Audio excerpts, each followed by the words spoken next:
En los campos de Moab, una joven viuda contemplaba el horizonte mientras el sol se ocultaba sobre tierras extranjeras.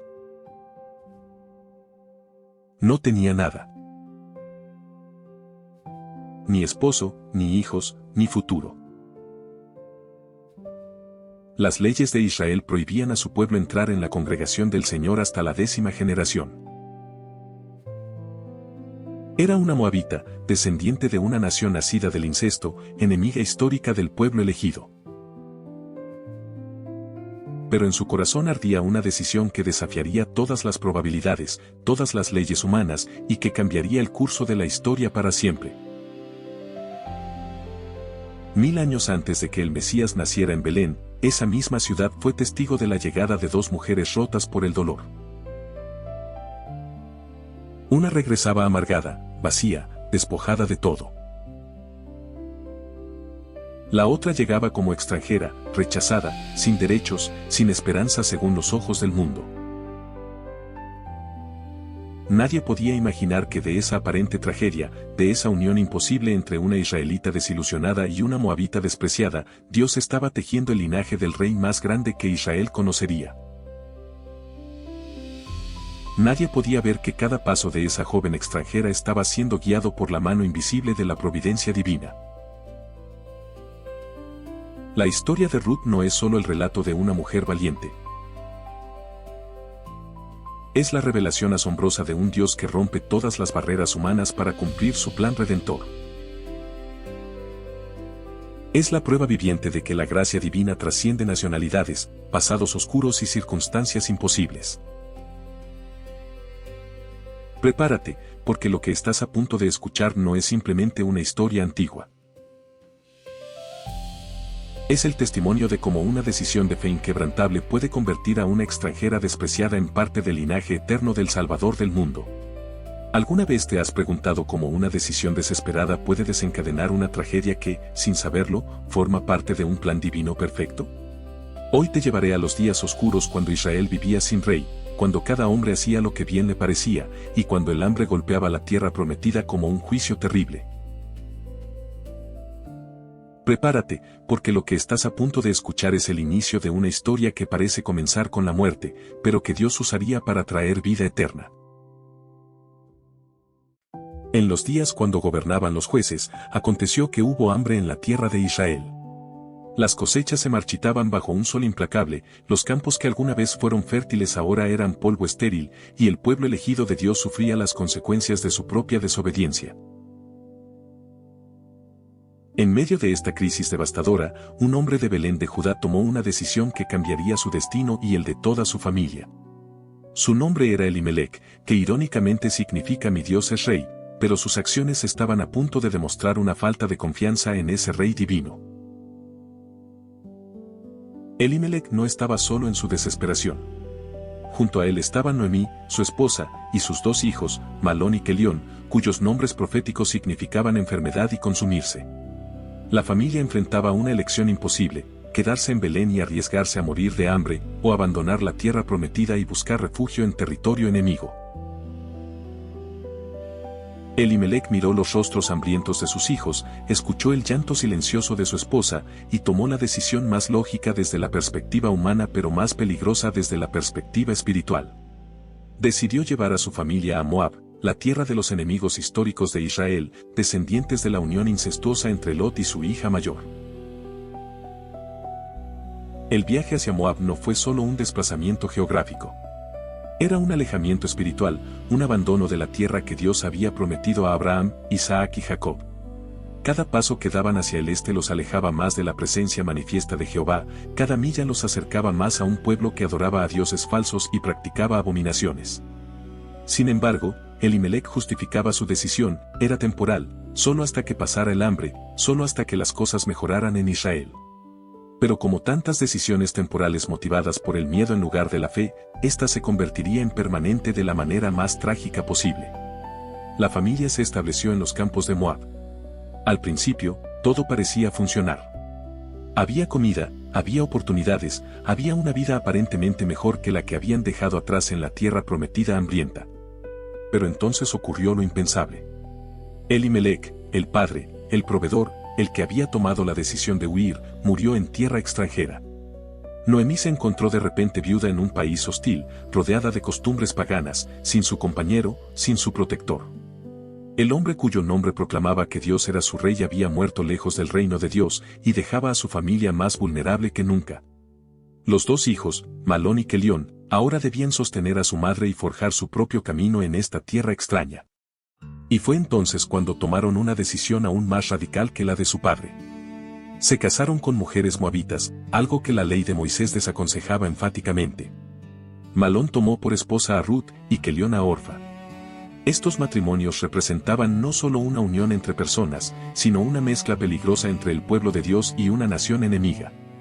Era como si cada paso que daba esta familia la hundiera más profundamente en un pozo del cual sería imposible salir. Durante aproximadamente 10 años, vivieron juntos en Moab. 10 años es tiempo suficiente para echar raíces, para olvidar de dónde vienes, para adaptarte a una nueva tierra y nuevas costumbres. 10 años es también tiempo suficiente para que nazcan hijos, para que se establezcan familias, para que crezca una nueva generación. Pero algo terrible estaba sucediendo en silencio. Ni Ruth ni Orfa concebían hijos. En una cultura donde la esterilidad era vista como una maldición, donde el valor de una mujer se medía en gran parte por su capacidad de dar herederos, estas dos mujeres moabitas permanecían vacías. Era como si el cielo mismo estuviera sellado sobre ellas. Y entonces cayó el golpe final. Malón y Kelión, los dos hijos de Noemí, murieron también en tierra de Moab. Los nombres que significaban enfermedad y consumirse se cumplieron con precisión profética. En el lapso de una década, Noemí había perdido todo, su esposo, sus dos hijos, su futuro, su esperanza. 3 tumbas en tierra extranjera marcaban el fin de los sueños de una familia que había huido del hambre solo para encontrar una muerte aún más devastadora. Noemí, cuyo nombre significa placentera o agradable, quedó reducida a una viuda amargada, sin descendencia, sin propósito aparente. Ahora eran 3 viudas destrozadas por la pérdida. Noemí, la israelita que había dejado Belén llena y ahora estaba vacía. Ruth, la moabita joven que había perdido a su esposo sin haberle dado hijos.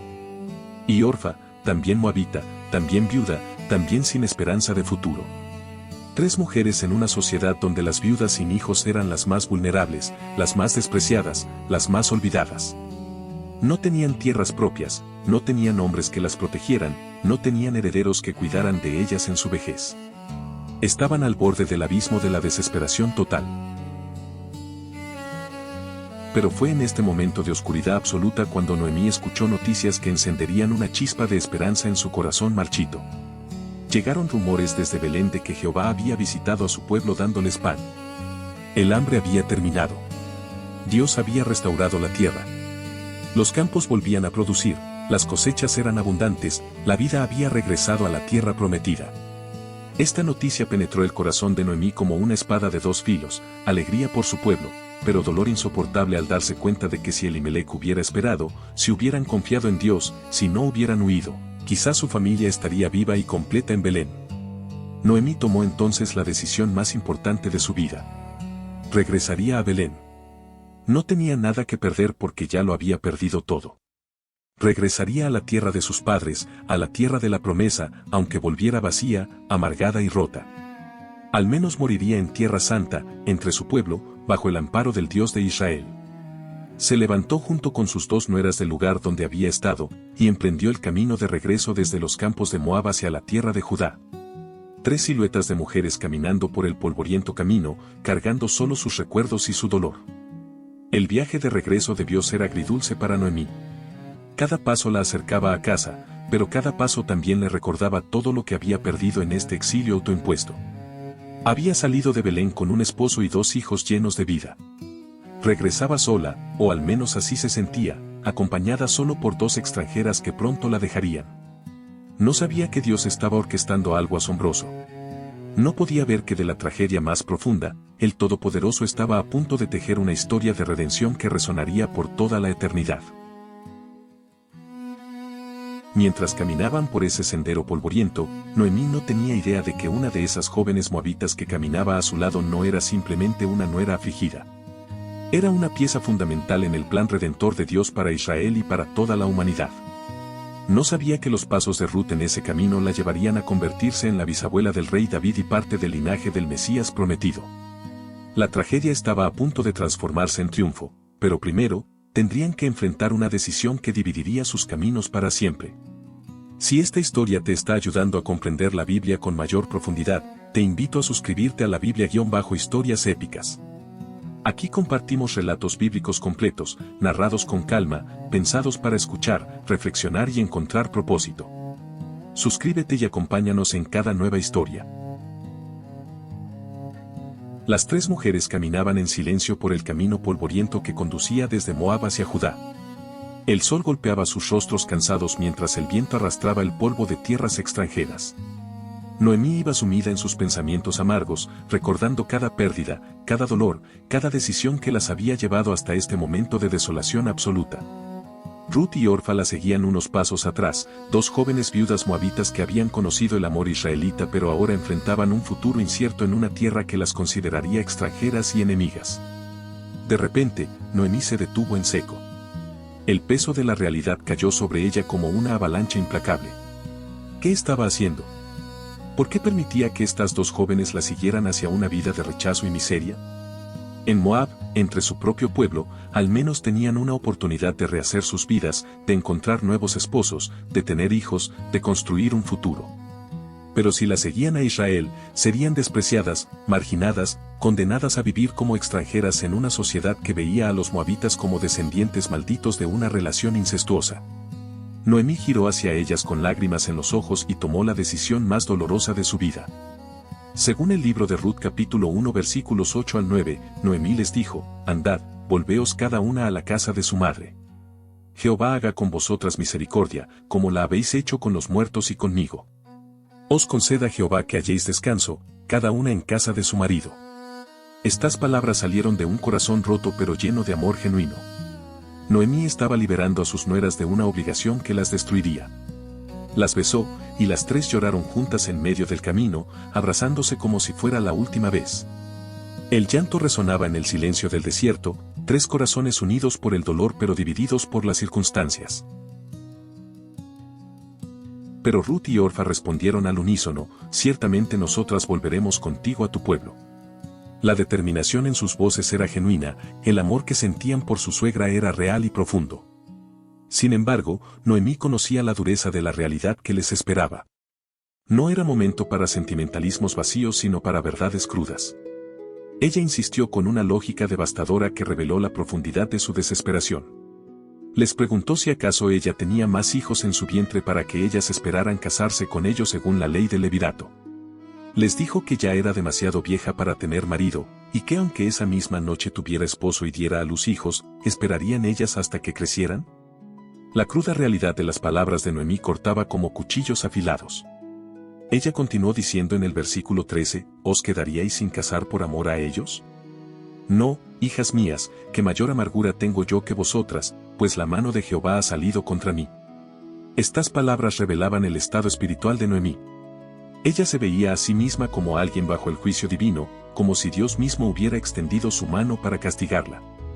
Sentía que cualquiera que se asociara con ella estaría compartiendo su maldición. En su amargura, no podía ver que Dios estaba tejiendo algo glorioso a través de su tragedia. Las tres mujeres alzaron nuevamente su voz y lloraron.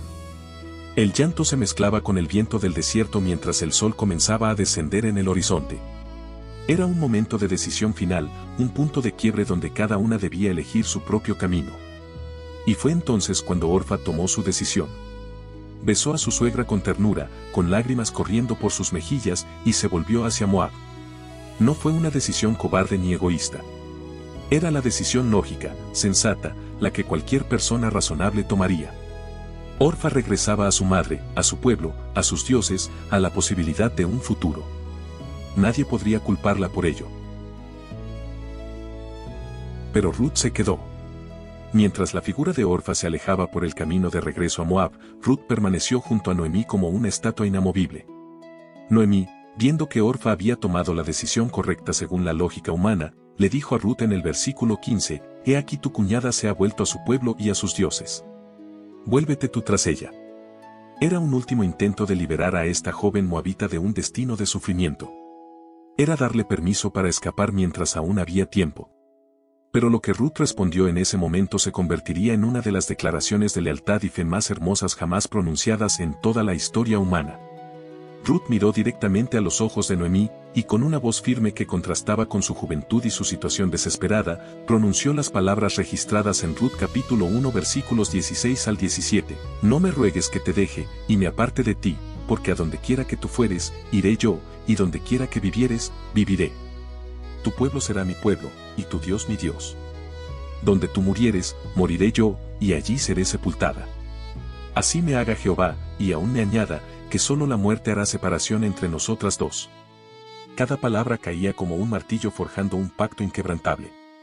No era simplemente lealtad familiar. Era un compromiso total, absoluto, irrevocable. Analiza cada frase de este juramento asombroso y verás la magnitud de lo que Ruth estaba renunciando y abrazando. A donde quiera que tú fueres, iré yo significaba abandonar su tierra natal, su cultura, todo lo familiar y seguro.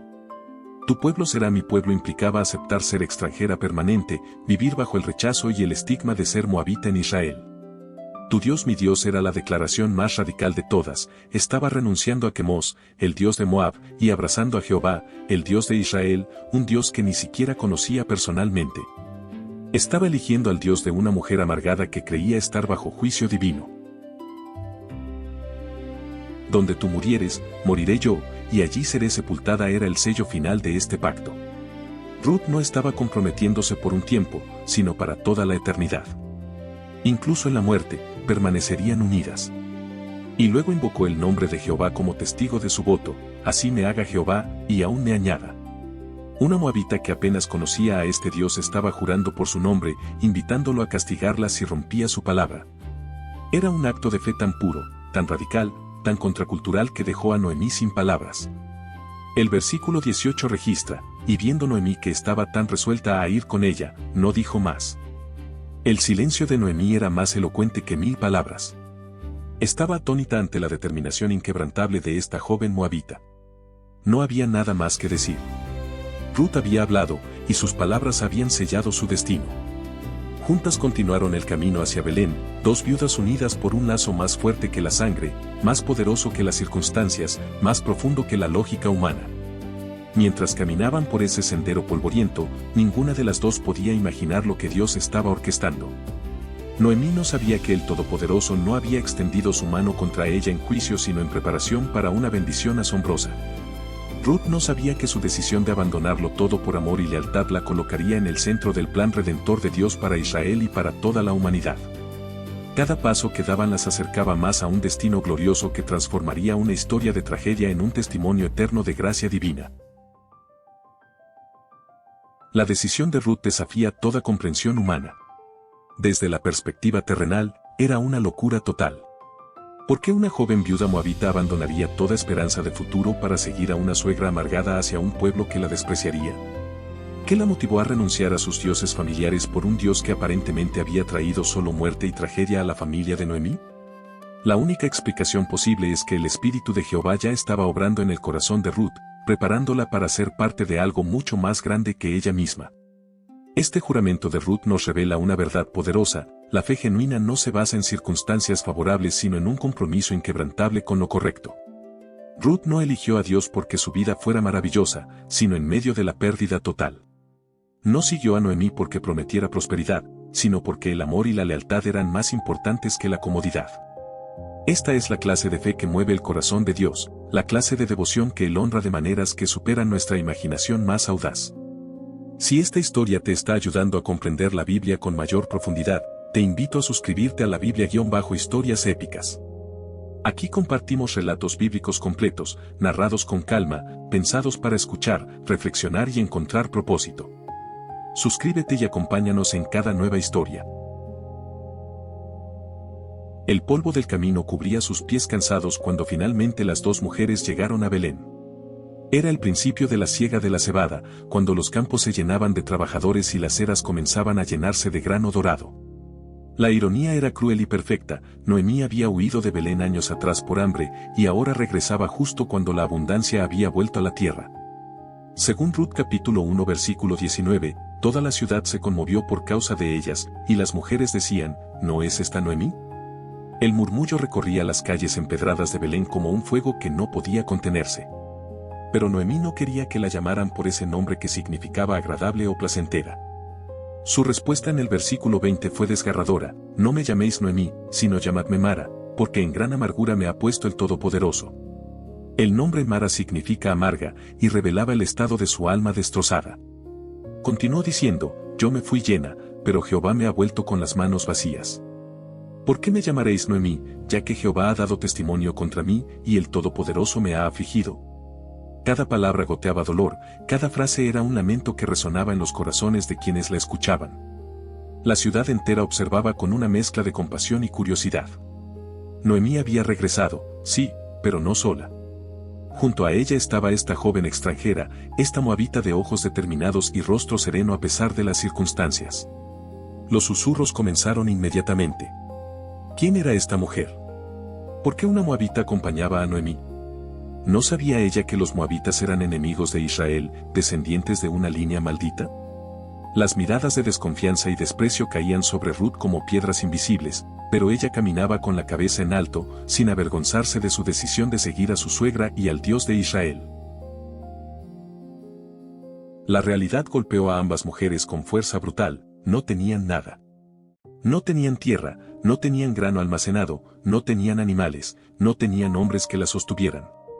Eran dos viudas en una sociedad donde las viudas sin hijos varones eran las más vulnerables de todas las criaturas. La necesidad era inmediata y apremiante, necesitaban comida para sobrevivir. Pero Dios, en su misericordia infinita, había establecido una provisión en la ley para los pobres, las viudas, los huérfanos y los extranjeros. En Levítico capítulo 19 versículo 9, Jehová había ordenado: cuando ciegues la mies de tu tierra, no segarás hasta el último rincón de ella, ni espigarás tu siega. Ruth conocía esta ley, o quizás Noemí se la había explicado. La costumbre israelita permitía que los pobres siguieran a los segadores y recogieran las espigas que quedaban en el campo después de la cosecha. Era un trabajo humillante, agotador, el último recurso de los más desesperados. Pero era su única opción. Según Ruth capítulo 2 versículo 2, Ruth le dijo a Noemí: te ruego que me dejes ir al campo, y recogeré espigas en pos de aquel a cuyos ojos hallare gracia. No era una petición arrogante sino humilde, reconociendo que incluso este derecho dependía de la gracia de los dueños de los campos. Noemí respondió simplemente: ve, hija mía. Dos palabras que contenían tanto dolor como resignación. La mujer que alguna vez tuvo abundancia ahora debía enviar a su nuera a mendigar espigas entre extraños. Ruth se levantó temprano esa mañana, cuando el rocío aún cubría los campos y el sol apenas asomaba en el horizonte. Se envolvió en su manto, tomó un recipiente para el grano, y salió hacia los campos de cebada que rodeaban Belén. Su corazón latía con una mezcla de determinación y temor. Era extranjera, era moabita, era vulnerable. Pero la necesidad superaba el miedo. Aquí es donde la providencia divina se manifiesta de manera asombrosa. El versículo 3 dice algo que parece casual pero que está cargado de significado eterno: fue, pues, y llegando, espigó en el campo en pos de los segadores, y aconteció que aquella parte del campo era de Booz, el cual era de la familia de Elimelec. La frase aconteció suena como coincidencia, como si Ruth hubiera elegido ese campo al azar. Pero no existen coincidencias en los planes de Dios. Cada paso que Ruth daba estaba siendo dirigido por la mano invisible del Todopoderoso hacia un encuentro que cambiaría su destino para siempre. Booz era un hombre poderoso y rico, de la familia de Elimelec, el difunto esposo de Noemí. Era un pariente redentor, alguien que según la ley israelita tenía el derecho y potencialmente la obligación de proteger a las viudas de su familia. Pero él aún no sabía de la llegada de Noemí, y mucho menos de la existencia de esta joven moabita que ahora se inclinaba entre las espigas de su campo. Ruth trabajaba en silencio, recogiendo cada grano con cuidado, consciente de las miradas de los otros trabajadores, sintiendo el peso de ser extranjera en tierra ajena. Y entonces Booz llegó desde Belén. El versículo registra su saludo a los segadores: Jehová sea con vosotros. Y ellos respondieron: Jehová te bendiga. Este intercambio revela el carácter de Booz. Era un hombre piadoso que invocaba el nombre de Dios en sus interacciones diarias, un hombre que había cultivado una relación de respeto mutuo con sus trabajadores. Su mirada recorrió el campo, observando el progreso de la cosecha, cuando de repente se detuvo. Había alguien nuevo entre los espigadores. Una joven de belleza notable, pero claramente extranjera, trabajando con una diligencia que contrastaba con los demás. Booz se volvió hacia el criado que estaba a cargo de los segadores y le preguntó, ¿de quién es esta joven? La pregunta era directa, sin rodeos. Había algo en Ruth que había capturado su atención inmediatamente. El criado respondió con información que debió haberle llegado a través de los rumores que circulaban por Belén, es la joven moabita que volvió con Noemí de los campos de Moab. Luego añadió detalles que revelaban el carácter excepcional de Ruth, había pedido permiso para espigar, había trabajado sin descanso desde la mañana, apenas había estado sentada un momento en la casa. El corazón de Booz se conmovió. Aquí estaba una mujer que había dejado todo por lealtad a su suegra, que no se avergonzaba de trabajar en los campos a pesar de su condición vulnerable, que mostraba diligencia y humildad en cada acción. Booz se acercó a ella directamente, y sus primeras palabras en el versículo 8 fueron de una bondad extraordinaria. Oye, hija mía, no vayas a espigar a otro campo, ni pases de aquí, y aquí estarás junto a mis criadas. La llamó hija mía, un término de ternura y protección. No la trató como extranjera sino como alguien bajo su cuidado especial. Pero Booz fue más allá. Le dijo que mantuviera sus ojos en el campo que segaban sus criados, que siguiera tras ellas, y añadió una protección crucial, ¿no he mandado a los criados que no te molesten? Esta declaración era vital. Una mujer joven y extranjera en los campos era extremadamente vulnerable a acoso o peor. Booz estaba estableciendo un escudo de protección a su alrededor. Incluso le dijo, cuando tengas sed, ve a las vasijas y bebe del agua que sacan los criados. Estaba proveyendo para sus necesidades básicas de una manera que iba mucho más allá de lo requerido por la ley. La reacción de Ruth fue de asombro total. Se postró rostro en tierra, inclinándose ante Booz, y le preguntó en el versículo 10, ¿por qué he hallado gracia en tus ojos para que me reconozcas, siendo yo extranjera? Su pregunta revelaba su profunda conciencia de su posición vulnerable. Ella sabía que no merecía tal bondad, que su estatus de moabita la hacía indigna de atención especial.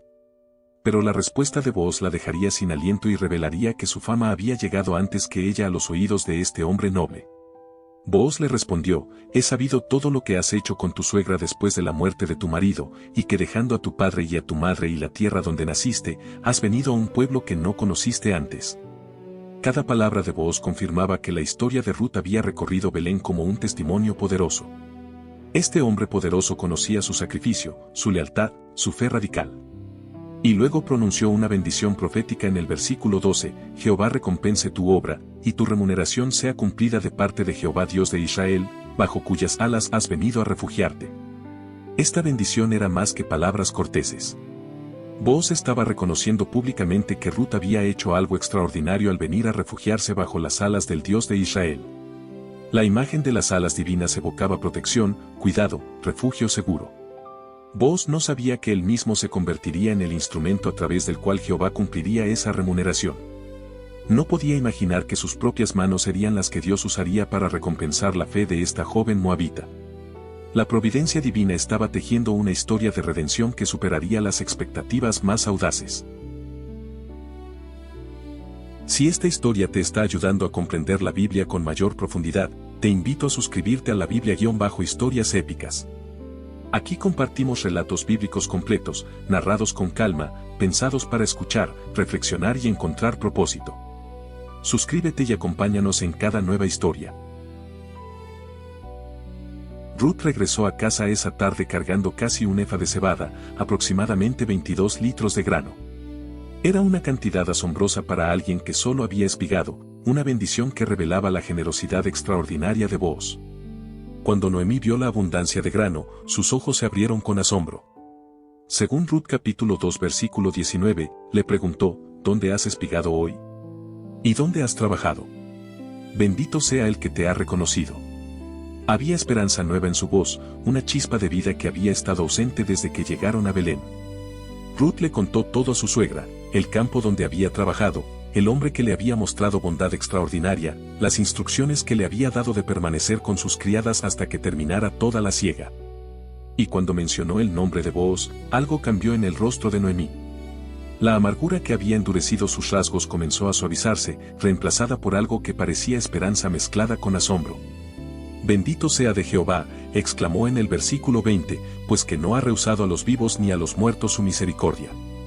Por primera vez desde su regreso, Noemí reconocía la bondad de Dios en lugar de solo su juicio. Luego reveló la conexión crucial: nuestro pariente es aquel varón y uno de los que pueden redimirnos. La palabra hebrea para redentor es goel, alguien que tiene el derecho y la responsabilidad de actuar en nombre de un pariente necesitado. Según la ley de Moisés, un goel podía comprar de vuelta la propiedad familiar que se había perdido, podía rescatar a un pariente vendido como esclavo, y bajo ciertas circunstancias, podía casarse con la viuda de un familiar para levantar descendencia al difunto. Booz era uno de esos redentores, y las ruedas comenzaron a girar en la mente sabia de Noemí. Ruth continuó espigando en los campos de Booz durante toda la temporada de cosecha, tanto de cebada como de trigo, aproximadamente 7 semanas en total. Cada día salía temprano y regresaba al anochecer con provisiones abundantes, siempre bajo la protección especial que Booz había ordenado. Vivía con su suegra, y aunque Booz la trataba con bondad excepcional, no había dado el siguiente paso. Quizás esperaba que Noemí o la misma Ruth tomaran la iniciativa. Quizás estaba siendo extremadamente cauteloso debido a las implicaciones legales y sociales. Fuera cual fuera la razón, el tiempo pasaba y la situación permanecía sin resolver. Cuando terminó la cosecha del trigo, Noemí supo que había llegado el momento de actuar. No podían vivir indefinidamente de la caridad de Booz como espigadoras. Necesitaban seguridad permanente, un hogar, un futuro. Y Noemí, con la sabiduría de una mujer israelita que conocía profundamente las costumbres de su pueblo, diseñó un plan audaz que pondría a prueba tanto el carácter de Booz como la valentía de Ruth. En Ruth capítulo 3 versículo 1, le dijo a su nuera: «Hija mía, ¿no he de buscar hogar para ti, para que te vaya bien?». El plan que Noemí reveló era extraordinariamente atrevido para los estándares de cualquier cultura. Le dijo a Ruth que esa noche Booz aventaría la cebada en la era, el lugar donde se separaba el grano de la paja. Era costumbre que los dueños durmieran en la era durante este tiempo para proteger su cosecha de ladrones.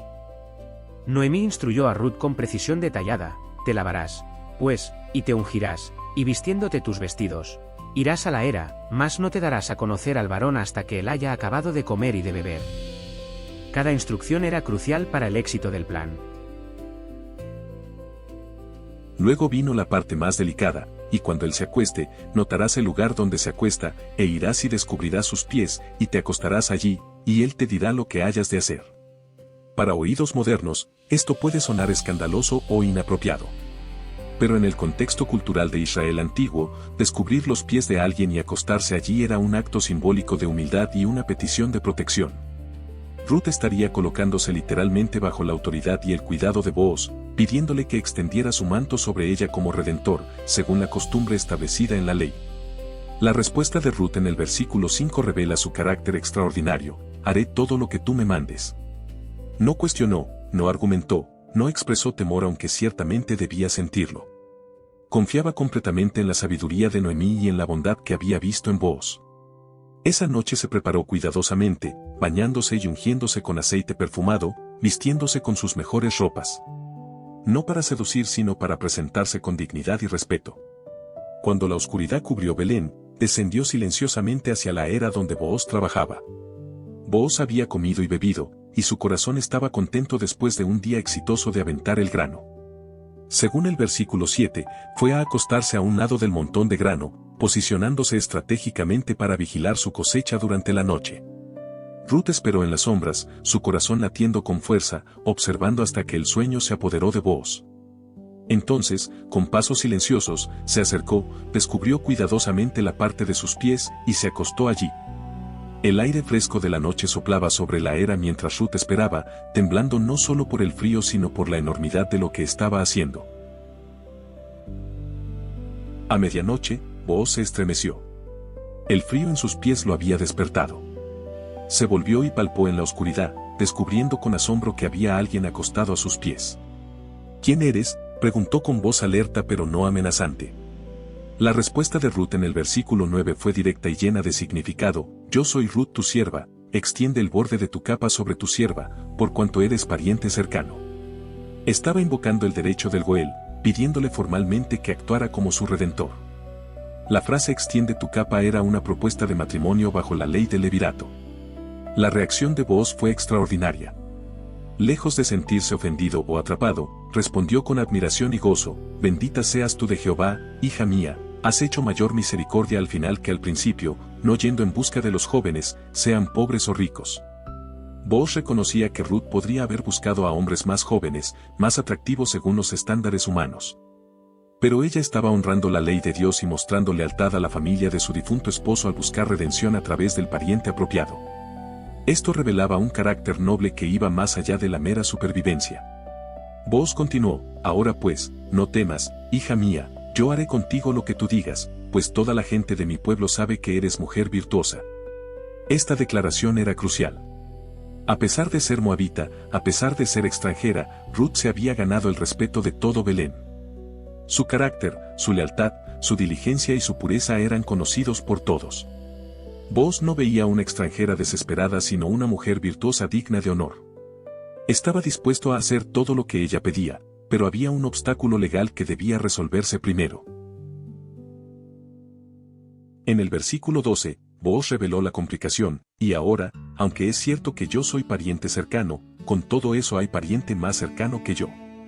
La ley establecía un orden de prioridad entre los redentores, y había alguien con un derecho legal superior al de Booz. Este hombre debía tener la primera opción de redimir la propiedad de Elimelec y tomar a Ruth como esposa. Booz, siendo hombre de integridad, no podía simplemente ignorar este detalle legal, por mucho que deseara ser el redentor de Ruth. Pero Booz no dejó a Ruth en incertidumbre. Le dijo: pasa aquí la noche, y cuando sea de día, si él te redimiere, bien, redim, mas si él no te quisiere redimir, yo te redimiré, vive Jehová. Juró por el nombre del Señor que si el otro pariente rechazaba su responsabilidad, él mismo actuaría como Boel. Le ordenó que permaneciera acostada a sus pies hasta la mañana, pero con una instrucción adicional que revela su preocupación por la reputación de Ruth. Antes del amanecer, cuando aún estaba oscuro y nadie podía reconocer a una persona de otra, le dijo que se fuera. Antes de que Ruth partiera, Booz hizo algo más que demostraba su generosidad característica. Le pidió que extendiera el manto que llevaba, y midió 6 medidas de cebada que puso sobre ella. Era un regalo generoso, pero también una señal para Noemí de que las cosas habían ido bien. Ruth regresó a la ciudad cargando tanto grano que apenas podía caminar, llegando a casa justo cuando los primeros rayos de luz comenzaban a aparecer en el horizonte. Noemí la esperaba despierta, ansiosa por saber qué había sucedido. ¿Eres tú, hija mía?, preguntó Noemí en la penumbra del amanecer. Y Ruth le contó todo lo que había acontecido, cada palabra que Booz había dicho, cada promesa que había hecho. Cuando le mostró las 6 medidas de cebada, explicando que Booz no quería que regresara con las manos vacías a su suegra, Noemí supo exactamente lo que significaba. En el versículo 18, le dijo a Ruth: espérate, hija mía, hasta que sepas cómo se resuelve el asunto, porque aquel hombre no descansará hasta que concluya el asunto hoy. Noemí conocía el carácter de Booz. Sabía que era hombre de acción, de integridad, de determinación. No dejaría este asunto en el aire, no permitiría que Ruth quedara en incertidumbre. Antes de que el sol alcanzara su cenit ese mismo día, el destino de Ruth sería sellado de una manera u otra.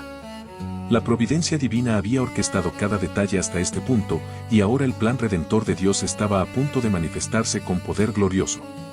Si esta historia te está ayudando a comprender la Biblia con mayor profundidad, te invito a suscribirte a la Biblia-Historias Épicas. Aquí compartimos relatos bíblicos completos, narrados con calma, pensados para escuchar, reflexionar y encontrar propósito. Suscríbete y acompáñanos en cada nueva historia.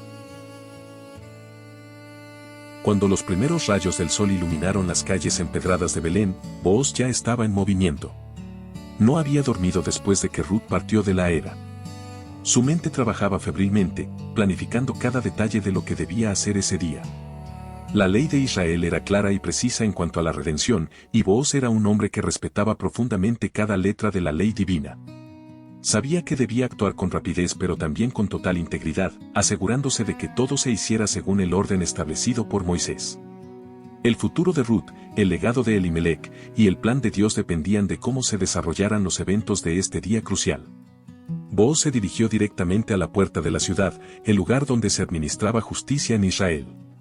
La puerta no era simplemente una entrada física sino el tribunal de justicia, el lugar donde los ancianos se sentaban para resolver disputas, validar transacciones comerciales y testificar de acuerdos legales. Era el lugar más público de toda la ciudad, donde cualquier decisión tomada sería conocida inmediatamente por todos. Según Ruth capítulo versículo 1, Booz subió a la puerta y se sentó allí, esperando con paciencia calculada. Sabía exactamente a quién estaba buscando, y no pasó mucho tiempo antes de que esa persona apareciera. Y he aquí, el pariente de quien Booz había hablado pasaba por allí. El texto bíblico no nos da su nombre, refiriéndose a él solamente como fulano. Esta omisión deliberada es significativa. El hombre que rechazó la oportunidad de ser parte del plan redentor de Dios perdió su lugar en la historia. Su nombre fue borrado de la memoria, mientras que Booz sería recordado por siempre. Cuando Booz lo vio, lo llamó inmediatamente, fulano, ven acá y siéntate. El tono era cortés pero firme, una invitación que en realidad era un requerimiento legal. El hombre se desvió de su camino y se sentó. Pero Booz no procedió inmediatamente con el asunto. La ley requería testigos para que cualquier transacción fuera legal y vinculante. Así que tomó a 10 varones de los ancianos de la ciudad y les dijo, sentaos aquí. El número 10 no era arbitrario, en la tradición judía, 10 hombres constituían el mínimo necesario para formar un tribunal legítimo o una asamblea oficial. Estos ancianos eran hombres respetados, conocedores de la ley, cuyo testimonio sería irrefutable. Se sentaron formando un semicírculo, creando un tribunal improvisado en la puerta de la ciudad. La escena atraía la atención de los transeúntes, quienes comenzaban a congregarse para observar qué asunto importante requería tal formalidad. Una vez que todos estuvieron sentados, Booz se dirigió al pariente anónimo con palabras cuidadosamente calculadas. En el versículo 3 le dijo, Noemí, que ha vuelto del campo de Moab, vende una parte de las tierras que tuvo nuestro hermano Elimelec. Esta revelación debió sorprender a muchos de los presentes. Noemí, la viuda amargada que había regresado vacía, tenía derecho sobre las tierras de su difunto esposo. Según la ley, podía vender esa propiedad, pero los parientes más cercanos tenían el derecho de primera opción para comprarla y mantenerla dentro del linaje familiar. Era un sistema diseñado por Dios para preservar la herencia tribal de Israel. Booz continuó en el versículo, y yo decidí hacértelo saber y decirte que la compres en presencia de los que están aquí sentados y en presencia de los ancianos de mi pueblo.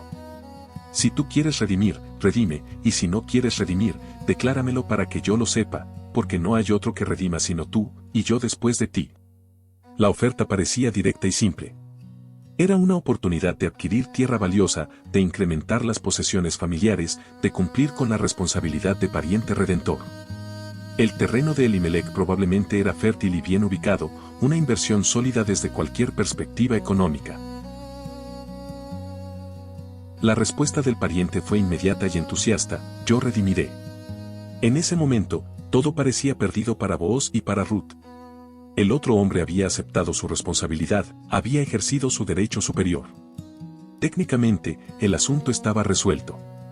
La tierra sería suya, y con ella, cualquier obligación hacia la familia de Elimelec. Pero Booz no había revelado todos los detalles todavía. Había guardado la información más crucial para este preciso momento, y ahora la liberaría como un martillo que cambiaría completamente la situación. Booz respondió con palabras que resonaron en la puerta como un trueno silencioso. Según el versículo 5, el mismo día que compres las tierras de mano de Noemí, debes tomar también a Ruth la Moabita, mujer del difunto, para que restaures el nombre del muerto sobre su posesión. Esta cláusula adicional transformaba completamente la naturaleza de la transacción. No se trataba simplemente de comprar tierra sino de asumir la responsabilidad del matrimonio levirato. Quien comprara la tierra debía casarse con Ruth y darle hijos que llevarían el nombre de Malón, el difunto esposo de ella. Cualquier hijo nacido de esa unión heredaría la tierra, no el redentor que la había comprado. El rostro del pariente anónimo cambió drásticamente. La emoción inicial se evaporó, reemplazada por cálculo frío y preocupación. Sus ojos se movieron rápidamente mientras procesaba las implicaciones. Si compraba la tierra y se casaba con Ruth, estaría invirtiendo su dinero en una propiedad que eventualmente iría a los hijos de otro hombre. Peor aún, cualquier herencia que él tenía para sus propios hijos se vería diluida o complicada por esta obligación adicional. Y había otro factor que el texto no menciona explícitamente pero que sin duda influenció su decisión: Ruth era moabita, una extranjera cuya descendencia podría ser vista como manchada o problemática por algunos israelitas legalistas. En el versículo 6, el pariente respondió con palabras que sellarían su exclusión de la historia sagrada: no puedo redimir para mí, no sea que dañe mi heredad. Redime tú, usando de mi derecho, porque yo no podré redimir. Estaba renunciando oficial y públicamente a su derecho y responsabilidad como Goel. Su preocupación por su propia heredad, su negativa a arriesgar sus propios intereses por el bien de la viuda y la preservación del nombre de Elimelech, revelaban un corazón que priorizaba la ganancia personal sobre la obediencia a la ley divina. No veía a Ruth como una bendición sino como una carga, no como parte del plan de Dios sino como una complicación financiera. Booz debió haber sentido una oleada de gozo y alivio, pero mantuvo su compostura. Había un último paso ceremonial que debía completarse para que la transacción fuera legal y vinculante. Según la costumbre de Israel en aquellos tiempos, cuando alguien renunciaba a su derecho de redención, se quitaba el calzado y se lo daba a la otra persona. Este acto simbólico confirmaba públicamente la transferencia del derecho. El versículo 8 registra: entonces el pariente dijo a Booz: tómalo tú. Y se quitó el calzado. El zapato pasó de mano en mano ante los ojos de todos los testigos, un objeto simple que representaba un cambio monumental de destino. Booz se puso de pie, sosteniendo el calzado en alto para que todos lo vieran. Luego se dirigió a los ancianos y a todo el pueblo que se había reunido, haciendo una declaración pública que resonaría a través de los siglos. En el versículo 9 proclamó: vosotros sois testigos hoy, de que he adquirido de mano de Noemí todo lo que fue de Elimelech, y todo lo que fue de Kelión y de Malón. Estaba asumiendo completamente la responsabilidad de restaurar el legado de una familia que había sido devastada por la muerte. Pero no se detuvo allí. Continuó con las palabras más importantes de todas. Y que también tomo por mi mujer a Ruth la moabita, mujer de Malón, para restaurar el nombre del difunto sobre su heredad, para que el nombre del muerto no se borre de entre sus hermanos, ni de la puerta de su lugar. Vosotros sois testigos hoy. Cada palabra era una declaración de intención redentora. Booz no estaba simplemente tomando una esposa joven y atractiva. Estaba cumpliendo la ley divina, restaurando un nombre, preservando una herencia, y lo más importante, estaba convirtiéndose en instrumento del plan redentor de Dios. No veía a Ruth como moabita sino como mujer virtuosa digna de honor. No veía una obligación sino un privilegio sagrado. La respuesta del pueblo y de los ancianos fue unánime y poderosa. Según el versículo 11 dijeron: testigos somos. Jehová haga a la mujer que entra en tu casa como a Raquel y a Lea, las cuales edificaron la casa de Israel, y tú seas ilustre en Efrata, y seas de renombre en Belén. Esta bendición invocaba a las matriarcas más grandes de Israel, las esposas de Jacob que dieron a luz a las 12 tribus. Estaban profetizando sin saber lo que de esta unión vendría una línea que cambiaría Israel para siempre. Continuaron en el versículo 12, y sea tu casa como la casa de Fares, el que Tamar dio a luz a Judá, por la descendencia que de esa joven te de Jehová. La mención de Tamar era extraordinariamente significativa. Tamar había sido otra mujer extranjera que se había casado con un hijo de Judá. Cuando quedó viuda, tuvo que recurrir a medios poco convencionales para asegurar su derecho a descendencia. Y de su unión con Judá nació Fares, a través de quien vendría el linaje mesiánico. Los ancianos estaban conectando conscientemente la historia de Ruth con el patrón redentor establecido en Génesis.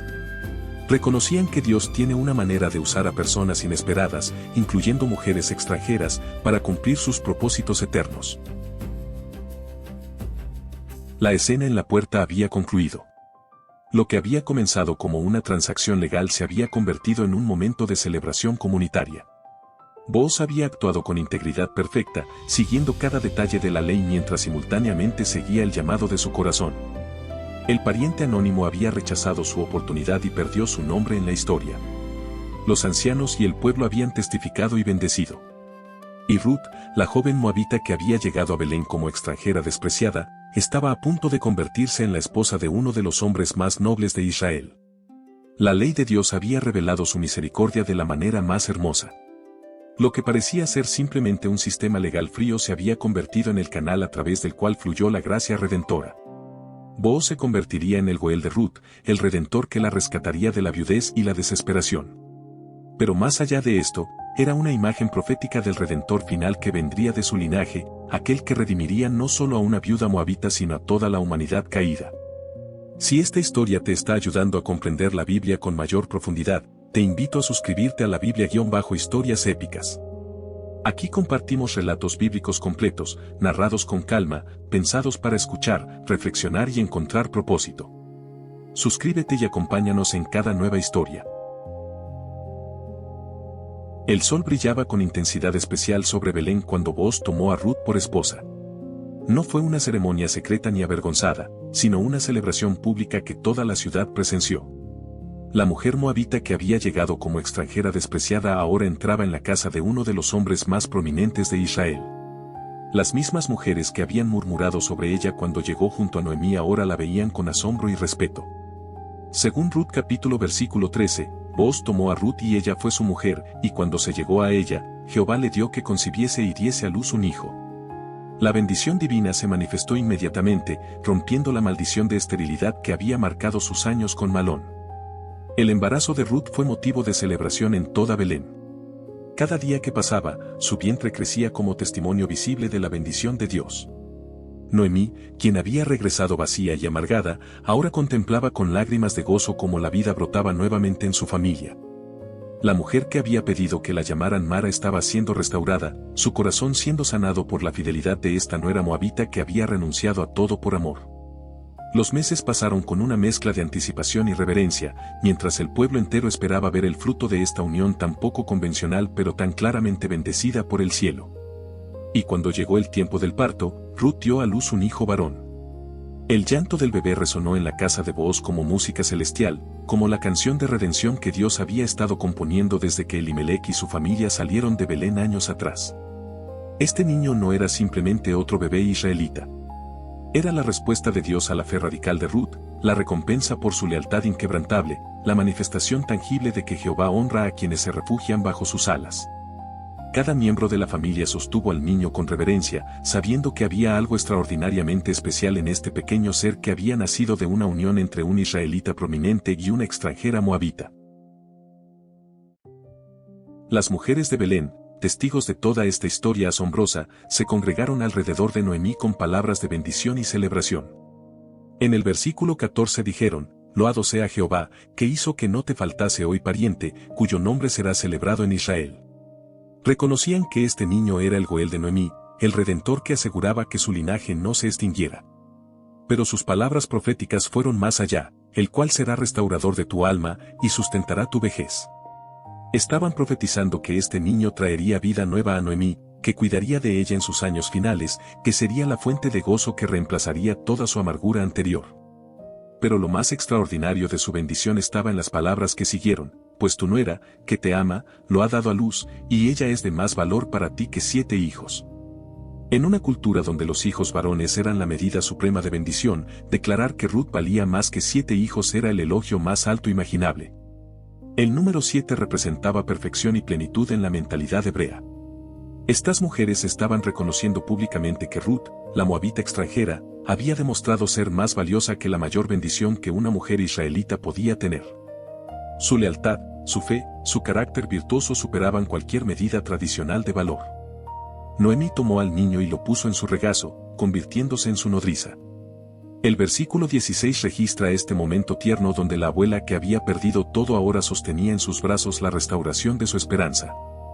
Ya no era Mara la amargada sino Noemí la placentera, transformada por la gracia de Dios manifestada a través de la fidelidad de Ruth. Las vecinas le pusieron nombre al niño, diciendo: le ha nacido un hijo a Noemí. Y llamaron su nombre Obed, que significa siervo o adorador. Era un nombre profético que señalaba tanto su carácter como su destino: sería siervo del Dios viviente y antecesor de adoradores que cambiarían Israel. Pero la historia no termina con Obed. El libro de Ruth concluye con una genealogía que revela la magnitud asombrosa de lo que Dios había estado orquestando todo este tiempo. El versículo 17 declara: este es padre de Isaí, padre de David. Estas palabras simples explotan con significado profético. Obed, el hijo de Ruth la moabita, sería el abuelo del rey David, el monarca más grande que Israel jamás conocería. David, el hombre conforme al corazón de Dios, el salmista, el guerrero ungido, el rey que establecería Jerusalén como la ciudad santa, tenía sangre moabita corriendo por sus venas a través de su bisabuela Ruth. La genealogía continúa trazando el linaje desde Fares, el hijo que Tamar dio a Judá, pasando por generaciones hasta llegar a Booz. Según los versículos 18 al 22, estas son las generaciones de Fares. Fares engendró a Esrón, Esrón engendró a Ram, y Ram engendró a Aminadab, Aminadab engendró a Naasón, y Naasón engendró a Salmón, Salmón engendró a Booz, Booz engendró a Obed, Obed engendró a Isaí, e Isaí engendró a David. Cada nombre en esta cadena era un eslabón en el plan redentor de Dios, y Ruth se había convertido en parte crucial de esa cadena dorada que conduciría eventualmente al Mesías mismo. Piensa en la magnitud de lo que esto significa. Cuando Ruth tomó la decisión de seguir a Noemí, cuando pronunció aquel juramento inquebrantable en el camino desde Moab, cuando se humilló a espigar en los campos de Belén, cuando se acostó a los pies de Booz en la era, no tenía idea de que estaba siendo tejida en el tapiz del plan redentor de Dios para toda la humanidad. No sabía que de su vientre vendría el linaje real de Israel. No podía imaginar que su nombre sería recordado y honrado por miles de años. No comprendía que su historia sería registrada en las Escrituras Sagradas como testimonio eterno de la gracia de Dios hacia los extranjeros que se refugian bajo sus alas. La historia de Ruth desmantela todas nuestras ideas preconcebidas sobre quién puede ser usado por Dios. Era mujer en una sociedad patriarcal, era moabita en una nación que despreciaba a Moab, era viuda en una cultura que marginaba a las viudas, era pobre en un mundo que valoraba la riqueza. Por todos los estándares humanos, no tenía ninguna oportunidad de grandeza. Pero tenía algo que superaba todas estas desventajas, tenía fe radical, lealtad inquebrantable, y un corazón dispuesto a renunciar a todo por seguir al Dios verdadero. Y eso fue suficiente para que el Todopoderoso la elevara desde el polvo y la convirtiera en matriarca de reyes. El contraste con el pariente anónimo que rechazó redimir es devastador. Él tenía nombre, posición, riqueza y el derecho legal de ser el Redentor. Pero permitió que el temor a dañar su heredad le impidiera cumplir con su responsabilidad. Eligió la seguridad financiera sobre la obediencia a la ley de Dios. Y como resultado, su nombre fue borrado de la historia mientras que Booz es recordado como hombre de integridad y fe. Esta es una lección poderosa, no es nuestra posición o privilegio lo que nos asegura un lugar en los propósitos de Dios, sino nuestra disposición a obedecer cuando Él llama, incluso cuando esa obediencia requiere sacrificio personal. La inclusión de Ruth en el linaje mesiánico es profundamente significativa. Cuando llegamos al Nuevo Testamento y leemos la genealogía de Jesús en Mateo capítulo 1, encontramos solo mujeres mencionadas además de María, Tamar, Rahab, Ruth y Betsabé. Todas ellas tienen historias complicadas, todas enfrentaron circunstancias difíciles, y 3 de ellas eran extranjeras. Dios estaba estableciendo un patrón desde el principio, su plan redentor no se limita por nacionalidad, género o pasado. Su gracia es suficientemente poderosa para transformar cualquier vida y usar cualquier persona dispuesta para sus propósitos eternos. Cuando Jesús, el león de la tribu de Judá, el hijo de David, nació en Belén 1000 años después de estos eventos, estaba naciendo en la misma ciudad donde Ruth había espigado en los campos. Estaba viniendo como descendiente directo de esta mujer moabita que había elegido al Dios de Israel sobre los dioses de su propia nación. Cuando Jesús extendió su ministerio a los gentiles, cuando rompió barreras culturales y religiosas para ofrecer salvación a todos los pueblos, estaba continuando el patrón establecido en la historia de su bisabuela Ruth. Ella fue una de las primeras en demostrar que la gracia de Dios trasciende todas las fronteras humanas. La historia de Ruth nos enseña que Dios ve potencial donde nosotros vemos imposibilidad. Ve propósito donde nosotros vemos tragedia. Ve redención donde nosotros vemos ruina. Noemí regresó a Belén creyendo que Dios había extendido su mano contra ella, sin saber que el Todopoderoso estaba tejiendo una historia de restauración más hermosa de lo que ella podía imaginar. Ruth renunció a su futuro visible por un Dios invisible, sin saber que ese Dios la honraría más allá de sus sueños más salvajes. Booz actuó con integridad en un momento crucial, sin saber que su obediencia lo conectaría con el linaje del Mesías. Hoy, miles de años después, la historia de Ruth sigue resonando con poder transformador. Nos recuerda que ninguna decisión de fe es demasiado pequeña para que Dios la use. Nos asegura que ningún pasado es demasiado oscuro para que la gracia divina lo redima. Nos promete que cuando nos refugiamos bajo las alas del Todopoderoso, Él nos cubre con su protección y nos incluye en sus planes eternos. Ruth, la mujer extranjera que cambió Israel, nos muestra que un corazón dispuesto en las manos de Dios puede alterar el curso de la historia. Si esta historia te está ayudando a comprender la Biblia con mayor profundidad, te invito a suscribirte a la Biblia-Historias Épicas. Aquí compartimos relatos bíblicos completos, narrados con calma, pensados para escuchar, reflexionar y encontrar propósito. Suscríbete y acompáñanos en cada nueva historia.